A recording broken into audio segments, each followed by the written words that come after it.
Der Countdown für eine hohe Hochzeit auf Bali hat begonnen. Im Königspalast von Ubud führen Dorfbewohner von nah und fern ihre jahrhundertealten balinesischen Hochzeitstraditionen durch. Wir haben bisher etwa 6 Schweine gespendet bekommen, aber wir brauchen etwa 2,5 Tonnen Schwein. Im Mittelpunkt steht die Mutter des königlichen Bräutigams, eine australisch-balinesische Prinzessin. Ich versuche nur herauszufinden, wie viel ein Schwein wiegt, um zu sehen, wie viele wir noch brauchen.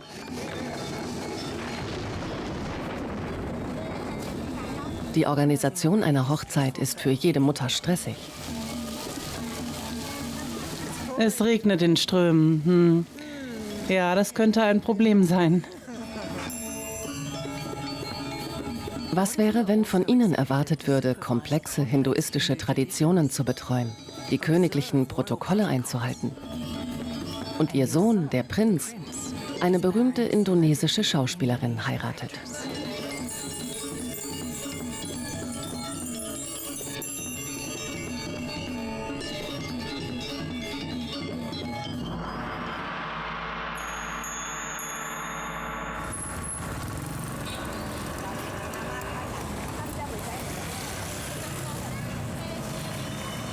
Nur noch eine Woche bis zum großen Tag. Täglich kommen Hunderte von Dorfbewohnern mit ihren rituellen Opfergaben und Essensspenden als Hommage an ihre verehrte königliche Familie. Es ist auch eine Gelegenheit, der berühmten Braut Happy Salma nahezukommen, dem beliebten indonesischen Fernsehstar.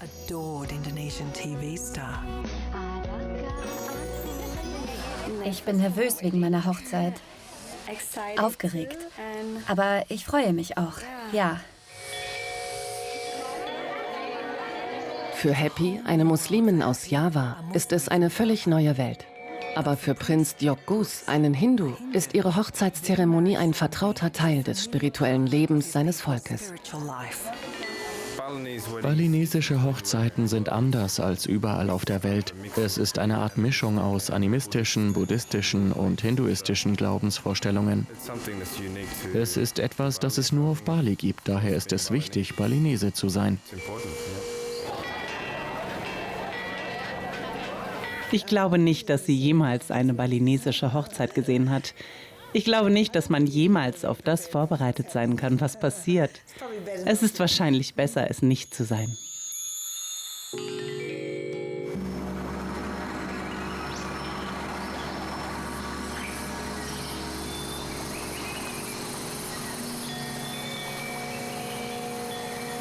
Das Oberhaupt dieser erweiterten königlichen Familie mit etwa 300 Mitgliedern ist der Ehemann von Prinzessin Asri, der Vater des Bräutigams. Mein Name ist Tjokorda Rakkakertiassa. Ich komme aus einer Kriegerfamilie.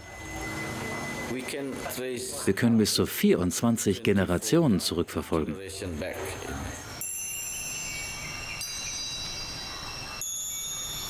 Bis zum Beginn des 20. Jahrhunderts und der niederländischen Kolonialherrschaft war die königliche Familie die feudale Monarchie von Ubud. Ubud liegt im Landesinneren von Bali.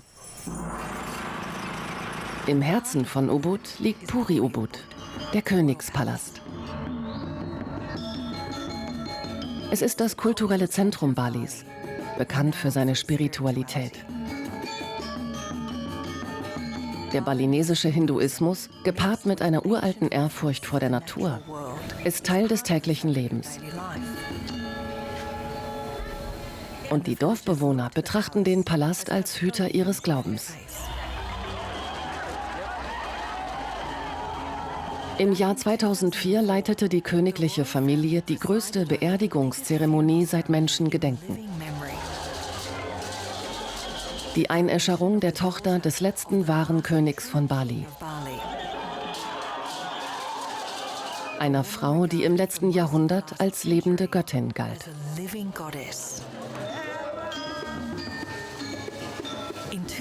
2004 war Prinzessin Asris Tochter, Prinzessin Maya, ein 11-jähriges Schulmädchen und verbrachte die meiste Zeit des Jahres im Internat in Sydney. Sie kam nach Bali, um ihre Großmutter zu ehren und die Rolle zu erfüllen, die ihr in die Wiege gelegt wurde. Die einer balinesischen Prinzessin.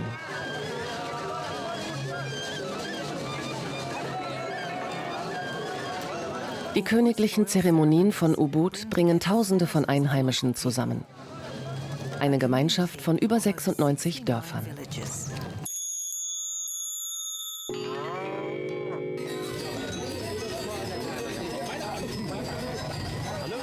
Und jetzt, 7 Jahre später, bereitet sich die Gemeinde erneut auf ein königliches Ereignis in Ubud vor.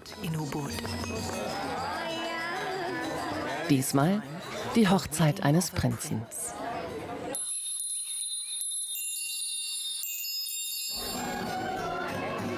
Heute veranstalten Prinzessin Asri und ihr Ehemann Prinz Tjokorda Raka eine Party für ihre königliche Familie. Und alle sind eingeladen. Wir veranstalten gerade ein Familientreffen vor der Hochzeit. Im Moment sind alle mit Essen beschäftigt. Auf Bali dreht sich alles ums Essen.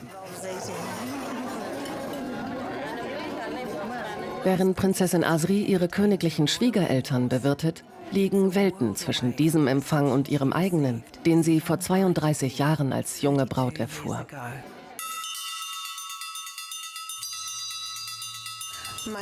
Mein Name vor meiner Hochzeit war Jane Gillespie, also Plain Jane. Es war 1977 und die 23-jährige Kindergärtnerin aus Sydney verliebte sich während ihres Urlaubs in Ubud in den örtlichen Kindertheaterdirektor, einen Prinzen. Oh, das ist eine lange Liebesgeschichte. Ja, das ist es. Schicksal. Schicksal. Janes Eltern hatten nicht damit gerechnet, dass eine Urlaubsromanze dazu führen würde, dass sie den balinesischen Prinzen heiratet. Mein Vater war glücklich damit. Ich erinnere mich sogar daran, wie er sagte, Gott sei Dank ist er kein Australier. Er war kein großer Fan der Australier, mein Vater.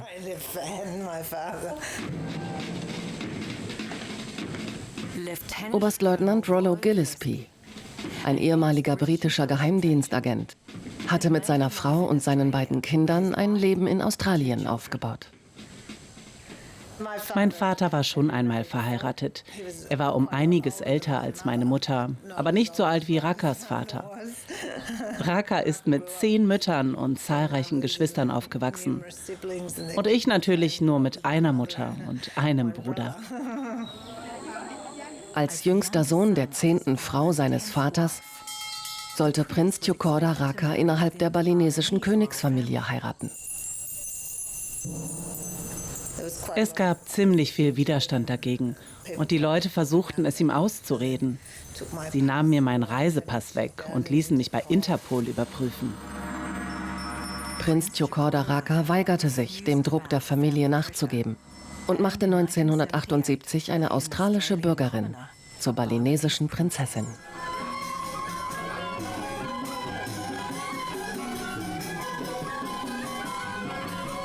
Für die frisch vermählte Prinzessin Asri war das Leben im Palast alles andere als majestätisch.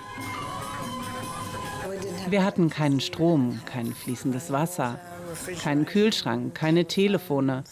Wir hatten eigentlich überhaupt nicht viel. Damals war Ubud ein sehr kleines Dorf. Ich glaube, meine Eltern waren etwas schockiert, als sie die Bedingungen sahen, unter denen wir leben würden. Sie fanden es ziemlich primitiv. Eine Zeitreise in die Vergangenheit. Mit der Ankunft ihres ersten Kindes wurde das Leben im Palast für Asri noch schwieriger. Ich war da mit meinem Abschluss in Kinderpsychologie und Kindererziehung. Und mir wurde gesagt, dass man dies und jenes nicht tun darf. Und meine Schwiegermutter schlief vor der Tür und klopfte jedes Mal, wenn ein Wimmern zu hören war. Es war ziemlich schwierig. Ich erinnere mich, dass ich mich manchmal in meinem Zimmer einschließen musste. Die größten Herausforderungen waren meiner Meinung nach unsere eigenen kulturellen Unterschiede und Erwartungen. Er musste sich bei seiner Familie viel für mich entschuldigen. Ich musste auch lernen, mir auf die Zunge zu beißen und nachzugeben, wenn ich das Gefühl hatte, dass es nötig ist. Es war für uns beide eine steile Lernkurve, die Kultur des anderen zu verstehen. Und für eine balinesische Prinzessin gehörte die Einhaltung heiliger Rituale zu ihrer Rolle. Ich besuchte eine anglikanische Schule. Ich war überhaupt nicht religiös. Daher war der Wechsel zum Hinduismus für mich keine große Sache. Es gehört hier zum Alltag. Es ist nichts, was man bewusst tut oder lassen muss. Ich meine, jeder macht es. In deinem Herzen kannst du beten, zu wem du willst. Du sprichst durch deine Taten und durch dein Herz.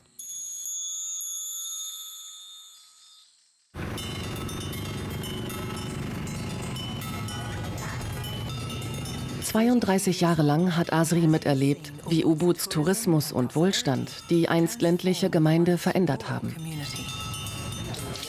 Der zunehmende Reichtum führt dazu, dass balinesische Königshochzeiten weitaus großzügiger gefeiert werden. Für Tjokgus und Happy ist Asris Hochzeitsporträt ein Bild längst vergangener Tage. Schlichter. Ja, es war viel kleiner. Ja, aber das gefällt mir. Überall auf Bali, nicht nur in unserer Familie, sind die Menschen viel wohlhabender und geben ihr Geld für Zeremonien aus. Daher ist es heute eine viel größere Show als damals.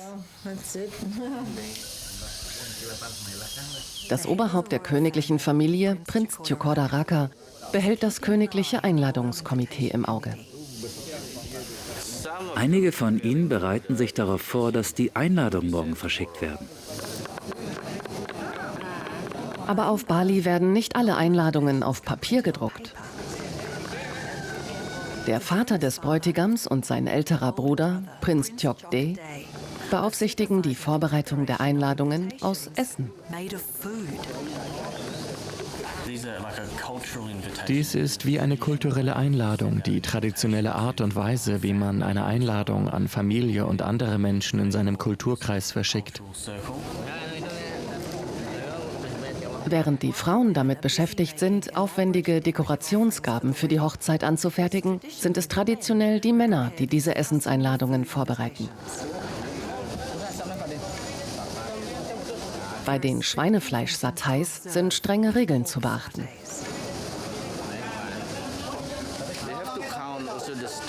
Man muss die Satai-Stäbchen zählen. Für einen Hohepriester sollten es 22 Stäbchen sein, für andere wichtige Personen sind es 16 Stäbchen. Es wird beachtet, wie wichtig die Person ist, der wir das Essen schicken. Sie fahren mit Pickup-Trucks los und liefern sie überall persönlich aus. Während die traditionellen Einladungen an Hunderte von Royals, Hohepriestern und Dorfältesten in Ubud zugestellt werden, überbringt im Süden an Balis Surfküste der Bräutigam seinen Freunden die Hochzeitseinladungen persönlich.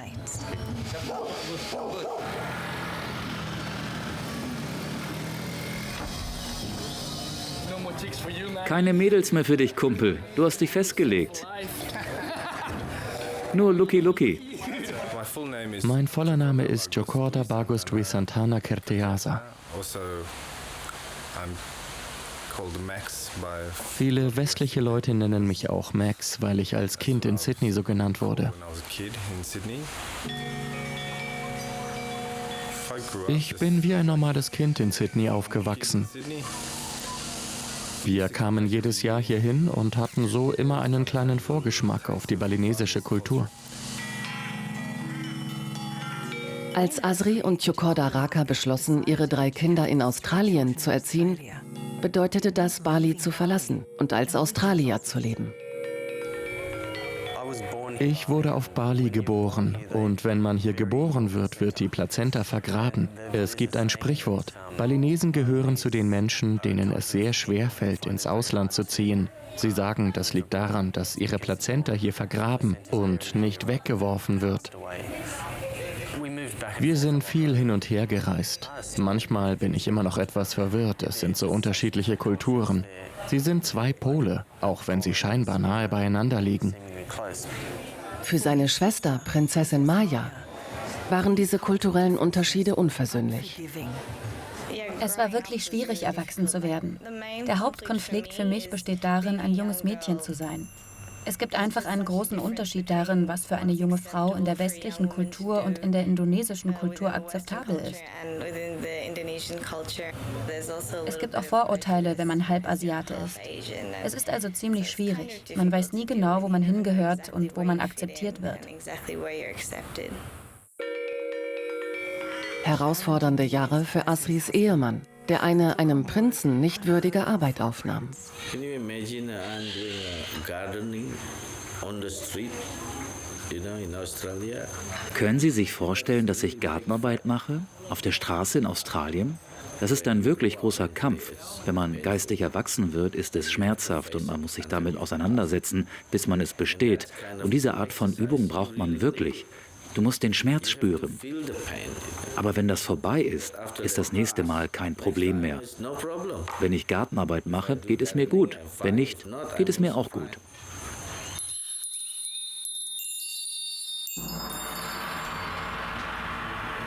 Da die königliche Familie nun seit über einem Jahrzehnt dauerhaft auf Bali lebt, wurde Prinz Tjokorda Raka zum Leiter für Kultur und Religion in Ubud ernannt.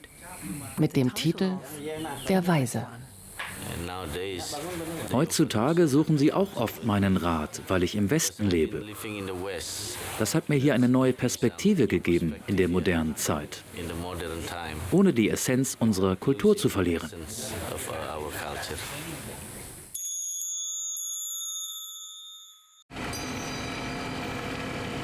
Obwohl sie im Westen aufwuchsen, ließen die königlichen Kinder ihre kulturellen Bindungen nicht abreißen. Ich hatte schon immer eine starke Verbindung, allein aufgrund der Dinge, die mein Vater mir immer beigebracht hat. Bali ist deine Heimat, deine Vorfahren und alles. Als Teenager verließ Max Sydney, um dauerhaft auf Bali zu leben. Als Prinz Tjok Gus. Besonders hier in Ubud gibt es für junge Leute nicht viel zu tun. Daher sind Zeremonien so, als würde man ins Einkaufszentrum gehen oder so. Man kann rausgehen, die Mädchen anschauen, man kann sich mit seinen Freunden treffen. Es ist eher ein geselliges Beisammensein für junge Leute.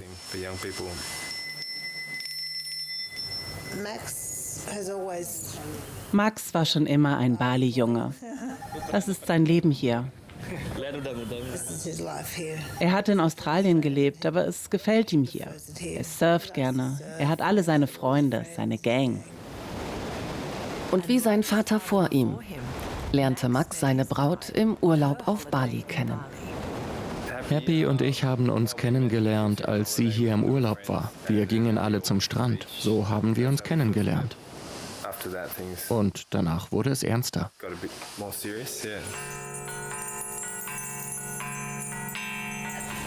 Pediküre, Maniküre.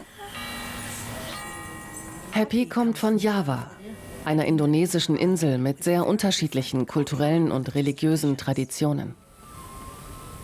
Wie Asri vor ihr muss Happy noch viel lernen, um Teil dieser balinesischen Königsfamilie zu werden. Bei einer Hochzeit in Indonesien heiratet man nicht nur einen Mann, wie ich und Tjok Gus, sondern man heiratet die ganze Familie. So wie Tjok Gus mich heiratet, heiratet er auch meine Familie. Schau, sie ist so schön. Immer schön.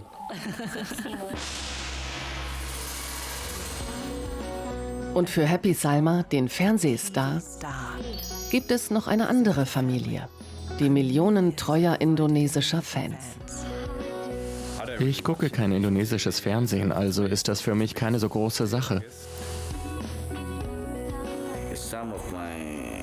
Einige meiner Cousins und andere Familienangehörige sagten, oh, sie ist eine Schauspielerin. Wissen Sie, ich weiß nicht, was Sie erwarten. Ich sehe sie nie als Berühmtheit. Sie ist einfach meine Schwiegertochter.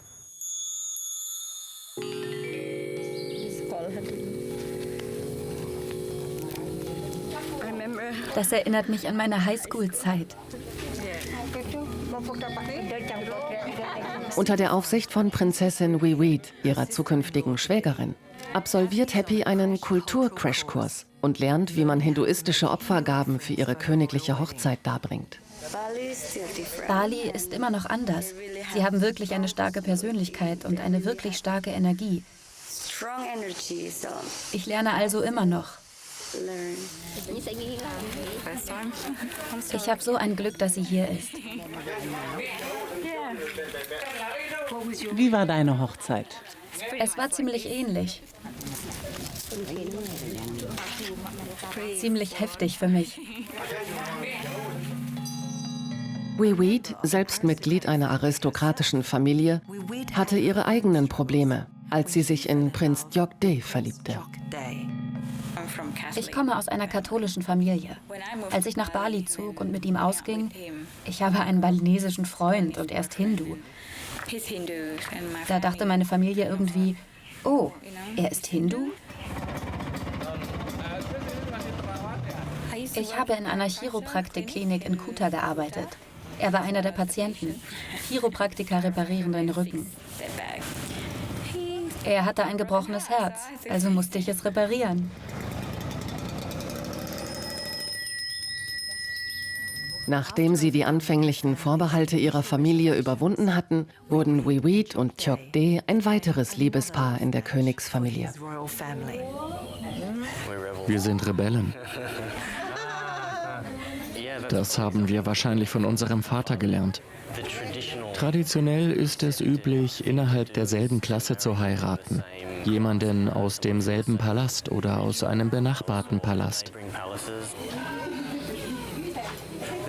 Es werden immer noch viele Bündnisse geschlossen, auch in der jungen Generation. Die 83-jährige königliche Matriarchin, Jokdes Großmutter, heiratete einen Prinzen, der bereits 9 andere Frauen hatte. Asris Schwiegermutter war die 10. Frau eines viel älteren Mannes. Ich war der Jüngste in meiner Familie. Mein Vater, das habe ich von meiner ältesten Halbschwester gehört, hatte etwa 10 Frauen. Polygamie ist Teil des traditionellen balinesischen Königslebens. Viele Leute sagten zu Raka, naja, das ist okay, du kannst sie haben, aber hol dir auch eine echte Frau, eine balinesische. Ich habe ihm nur klargemacht, dass es in Ordnung sei, wenn er eine andere Frau haben wollte. Aber er konnte nicht 2 haben. Ich werde nicht die Frau Nummer 1 sein und dann ist da noch Frau Nummer 2 und ich dann die Ex-Frau. Mein Schwager hatte 2 Frauen und das funktioniert nicht. Ich meine, es funktioniert nie, egal was sie sagen. Sogar balinesische Frauen teilen nicht gern. Ich rede nie darüber. Ich denke auch nie darüber nach. Für königliche Ehemänner ist es eine sehr persönliche Entscheidung, eine andere Frau zu nehmen. Natürlich möchte ich nicht, dass das passiert. Aber es ist Jokdes Entscheidung. Du entscheidest. Wenn du meinst, du brauchst noch eine... Nein, ich denke, wir alle wissen, dass wir einfach die Einzigen sein wollen.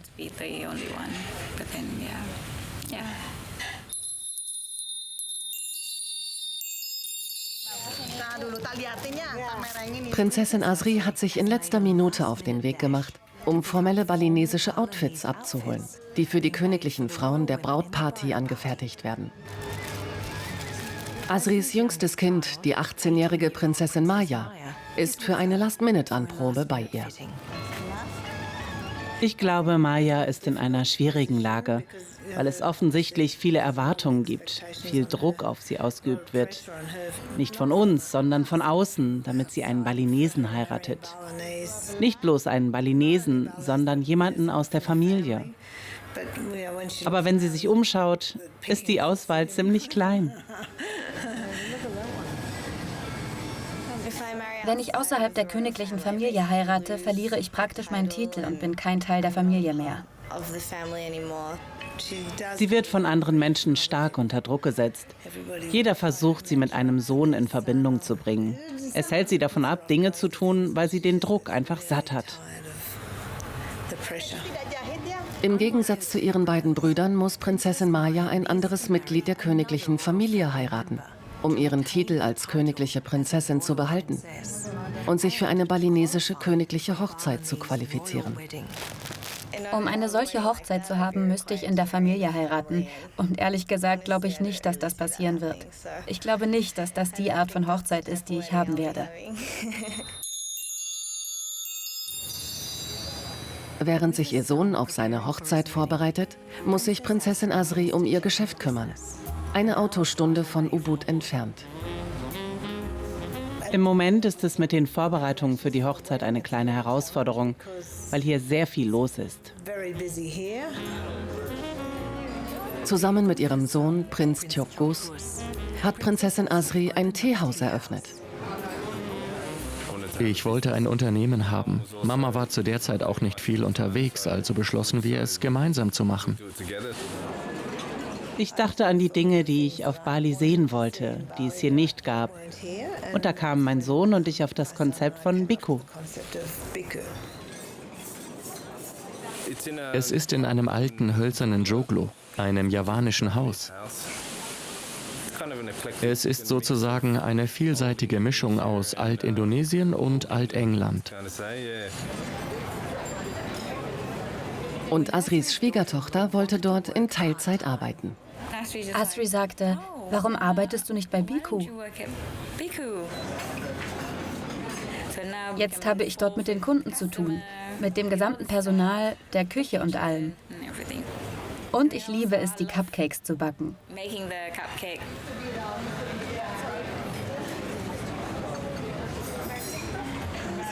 Mit einer königlichen Familie als Betreiber sind Touristen nicht nur auf den Kuchen in Bhikkhu aus. Oh, wer ist die Prinzessin? Und ich dann, das ist die Prinzessin.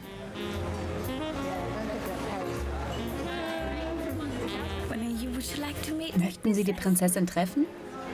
Oh ja, wenn das in Ordnung ist.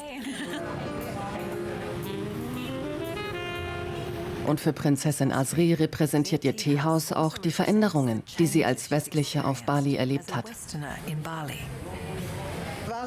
Bali ist ein völlig anderer Ort als der, an dem ich damals angekommen bin. Es gibt nichts, was Sie auf Bali nicht tun können. Es ist ein Luxusziel. Es ist fast dekadent in vielerlei Hinsicht. Während sich die Touristen amüsieren, stellen die Balinesen ihre traditionellen Pflichten in den Vordergrund.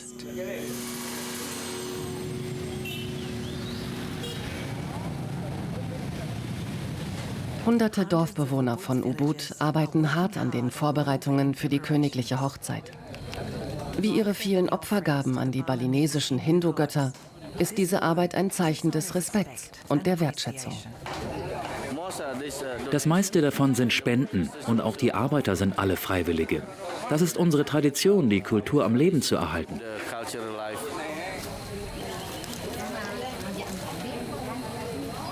Als Geschenk an die königliche Familie stellt ein ganzes Dorf aufwendige rituelle Opfergaben her, die am Tag der Hochzeit ausgestellt werden.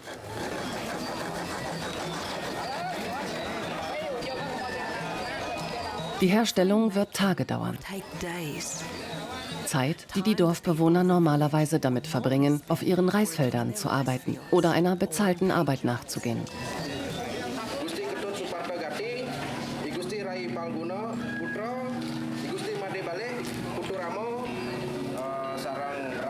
Aus Schweinefett und Satais wird eine Nachbildung des Tempels hergestellt.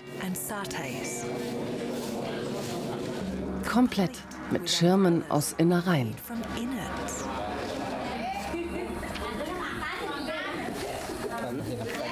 Diese Opfergaben für die königliche Hochzeit anzubieten, ist ein uralter spiritueller Brauch.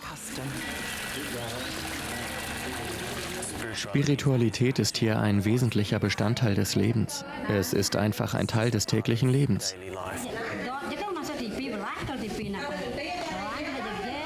Bali hat andere Prioritäten als Sydney und die kommerzielleren Teile der Welt.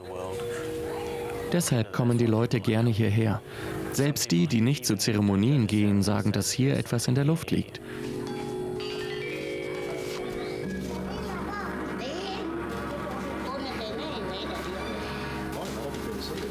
Die Dorfbewohner haben einen Makrokosmos geschaffen. Wohl wissend, dass auch die Götter und Vorfahren die Schönheit ihrer Kunst zu schätzen wissen.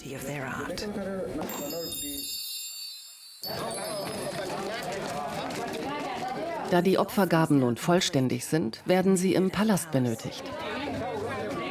Es ist eine mühsame Reise quer durch Ubud, über Feldwege und holprige Straßen.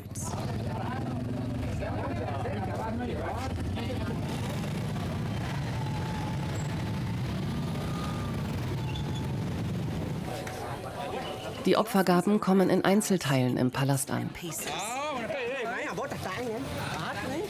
Der königliche Bräutigam, Prinz Tjokgus, ist vor Ort, um das Hochzeitsgeschenk des Dorfes entgegenzunehmen. Sie bringen diese dekorativen Geschenke. Das machen sie schon seit ein paar Tagen. Dieses hier besteht aus Schweinefett und Saté. Hergestellt aus Schweinefleisch, gemischt mit Kokosnuss.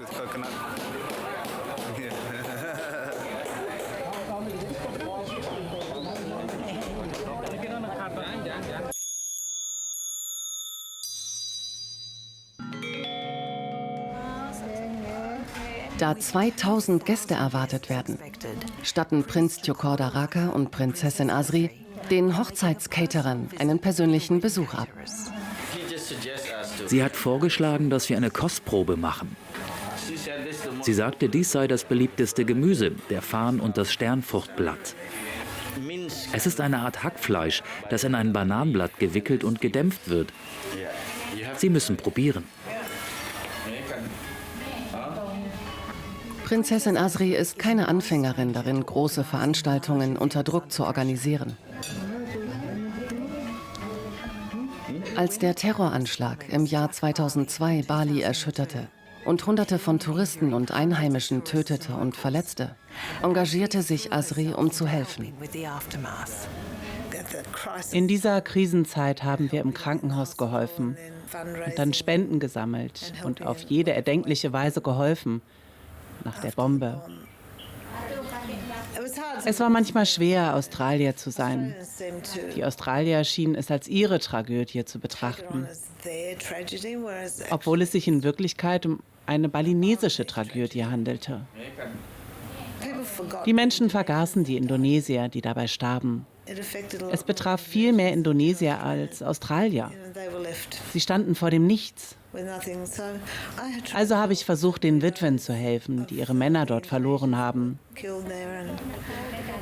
Mit etwas Langfristigem. Es war nicht nur ein einziges Mal. Ich versuche zu helfen, wo ich kann. Aber nicht als Teil der königlichen Familie, sondern als ich.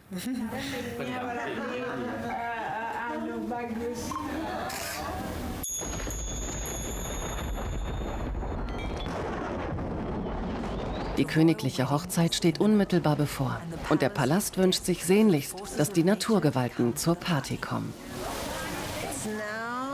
Jetzt sind es noch 2 Tage bis zur Hochzeit. Noch 2-mal schlafen.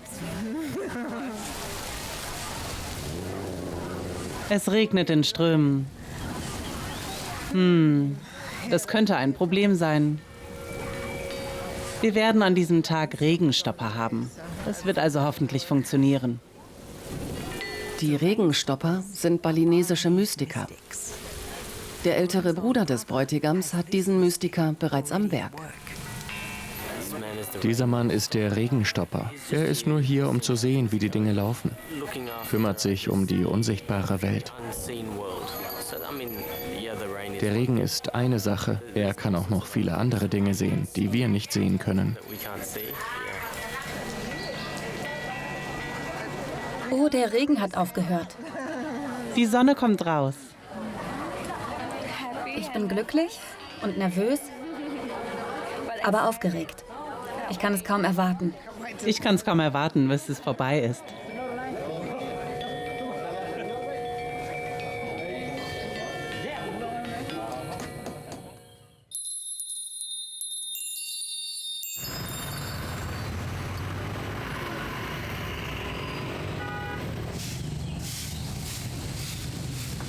Der Hochzeitstag bricht in Puri Ubud an. In nur wenigen Stunden werden 2000 Gäste eintreffen.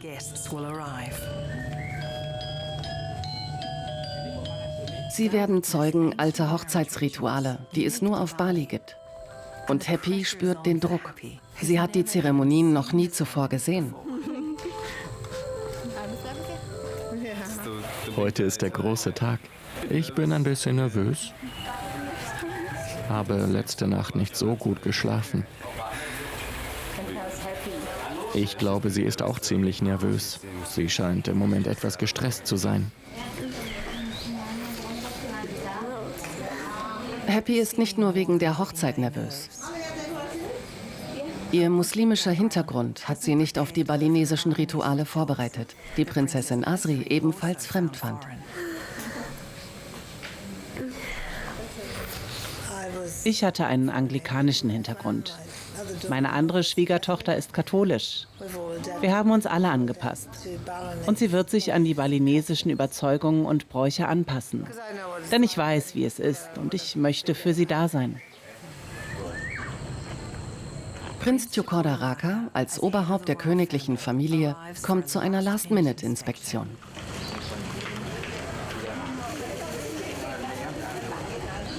In einem anderen Teil des Palastes steht Prinzessin Asri unter der Leitung des Brautsalons.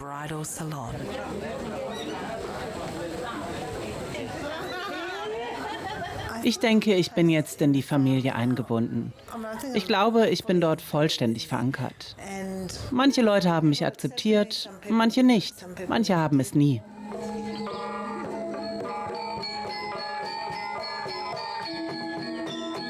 Dieser Hochzeitstag wird für alle Mitglieder der königlichen Familie ein Epos sein.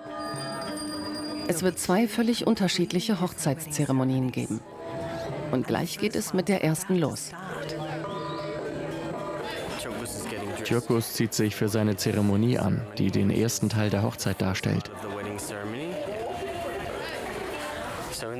Am Morgen findet die sogenannte Basishochzeit statt. Jeder kann diese einfache Hochzeit am Morgen feiern und heiraten.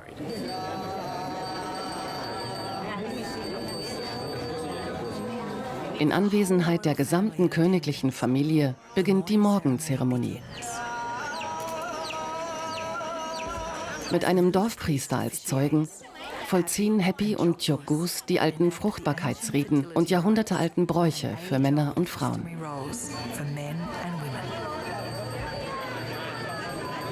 Die Morgenzeremonie kann ziemlich amüsant sein.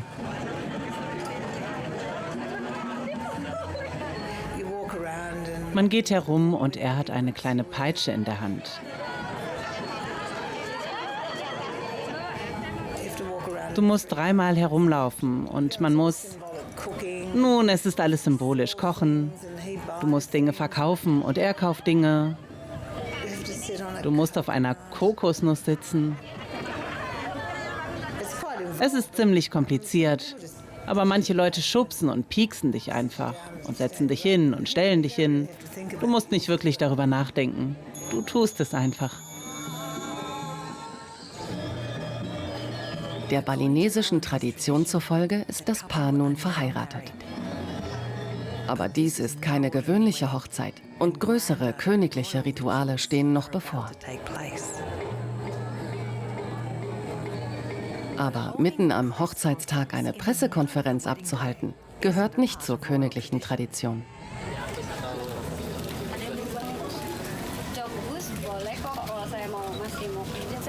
Wenn der Bräutigam ein Prinz und die Braut ein Star ist, lassen sich die Medien nicht abhalten.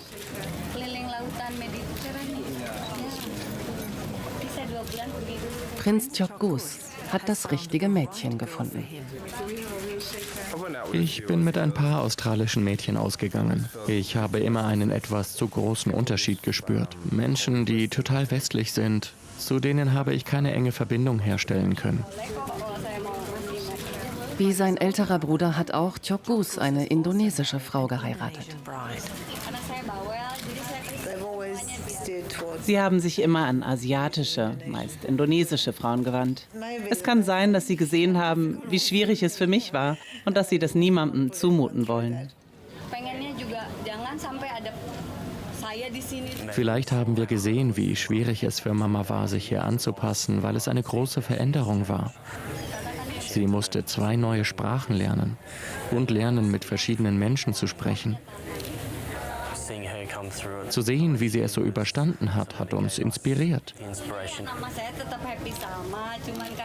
Wir haben beide Leute geheiratet, die auch keine Balinesen sind. Also müssen sie sich an das Leben hier anpassen und vieles verändern. Aber ich denke, es ist ein bisschen einfacher für sie.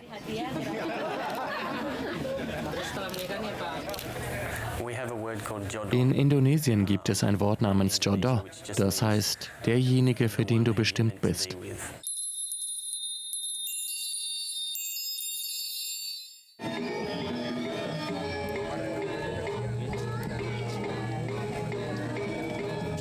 Eine ganz neue Gästeliste von VIPs trifft ein, um der hohen Hochzeit beizuwohnen.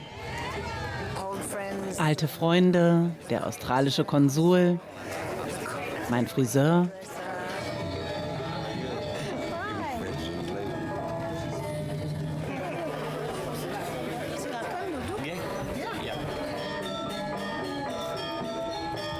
Die Braut und der Bräutigam tragen jetzt alle Insignien des Königshauses von Ubud.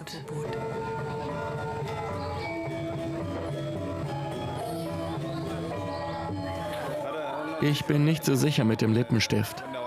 Wenn niemand hinguckt, versuche ich, ihn abzureiben. Naja, so schlimm ist es nicht. Ich werde es schon ein paar Stunden lang schaffen. Ich glaube, für Mädchen ist es schlimmer. Die Krone der Braut besteht aus mehreren Schichten goldener Blumen, die Kilos wiegen, wenn sie fertig sind. Es ist so schwer. Es ist so schwer und... Ich weiß nicht. Ich kann den Spiegel nicht sehen.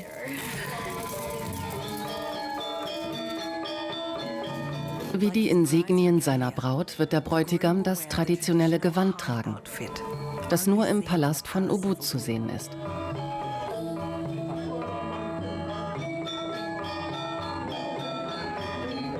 Als Prinz der Kriegerkaste trägt er auch einen Dolch.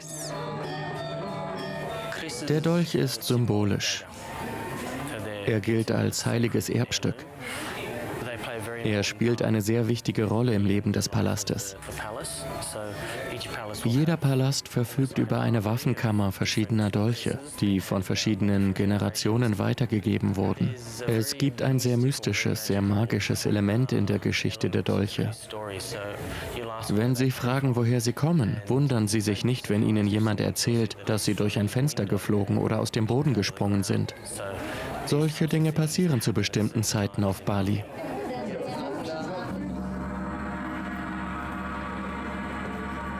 Wenn ein Royal einen Royal heiratet, wird man von Helfern auf den Schultern getragen. 2 große, starke Kerle aus dem Dorf.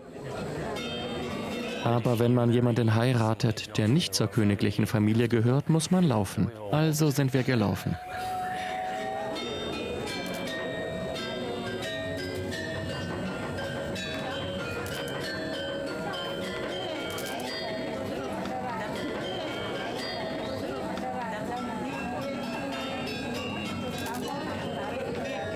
Unter den Augen ihrer Familie verwandelt sich Happy in eine balinesische Prinzessin und übernimmt wie ihre australische Schwiegermutter die Rolle ihres Lebens.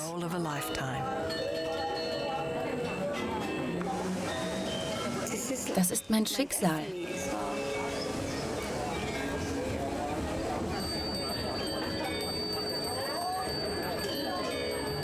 Der Brahmanenpriester der hohen Kaste spendet dem Paar Segen und Weihwasser. In diesem Übergangsritus nimmt Prinz Tjokgus offiziell seine kulturellen Verpflichtungen an.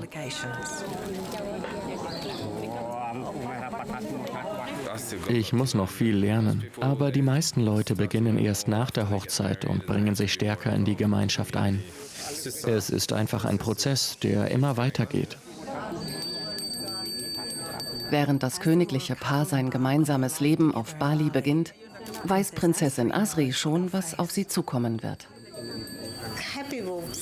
Für Happy wird es eine Herausforderung sein, Teil der balinesischen Kultur zu sein. Das ist eine ziemliche Herausforderung für jeden, der nicht damit geboren und aufgewachsen ist. Und ich schätze, er wird die ganze Zeit über vermitteln, was auch schwierig ist.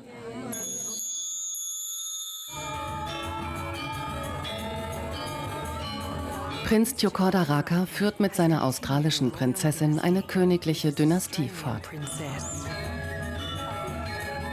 Wir sind alle ziemlich gut darin, zwischen Kulturen zu wechseln. Ich möchte die Erhaltung der balinesischen Kultur fördern. Ihre Kinder haben sich dafür entschieden, ihr königlich-balinesisches Erbe anzunehmen und in der modernen Welt zu leben. Das Wichtigste auf Bali ist das Konzept des Gleichgewichts. Gleichgewicht bedeutet nicht Stagnation, Gleichgewicht bedeutet Bewegung. So ist das Leben.